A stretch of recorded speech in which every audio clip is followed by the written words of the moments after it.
কে বলতা ভাই ফুটবল করে দিতে লাগবে একটা বাজার তুমি গরু কিনবে বললাম ধরুয়া গরু কিনবে আগে ফ্রিজ কিনে না করবো এত গরিবের বুঝতে এক মডা আর কথা না বলে তো আত্মীয় স্বজন গরিব কিনে তো দিবে না ভাই তো তোরা মরা নদী না তো বাকি এনে ফ্রিজ আই দিন থাকতে পুরো বছর কি এখন না করবো না ভাই অনেক কিছু মনে করলে কেন হতো না না হ অনেক কুরবান দিতে লাগুন কিনলে আল্লাহরে সন্তুষ্ট করে বেলাই সোয়াবন নিয়তে ঠিক আছে না আমাদের কুরবান দিতে লাগুন অনেক এলাকাবাসীর হক আছে গরিব গুণের হক আছে অনেক আত্মীয় স্বজনের হক আছে অনেকে ব্যাংকে ফালেন হইতে লাগুন না অনেক যে হতা হইতে লাগুন অনেক ফ্রিজ কিনিবেন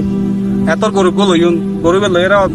কেউ তোর আমরা দিল্লি দিউন নলি নদন তারপরে কি ফ্রিজের মতো ঢুকে রাখবেন পুরো বছরটিয়ে বুঝতেন হাইবেন তো অনেক যে সোয়াবন নিয়ে যায় কুরবানি দিউন অনেক সোয়াব তো নুমন অনেক উল্টো গুণের বাকিতে হইতে লাগুন আচ্ছা ভাই যাই কি তাহলে আসসালামু আলাইকুম।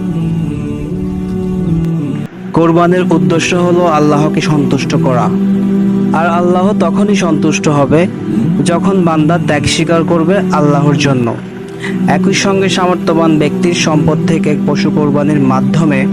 গরিবের ঘরেও আনন্দ বিধানের ব্যবস্থা করেন আল্লাহ। তাই তো বিধান রয়েছে, কোরবানির গোশত মালিক একা খাবে না,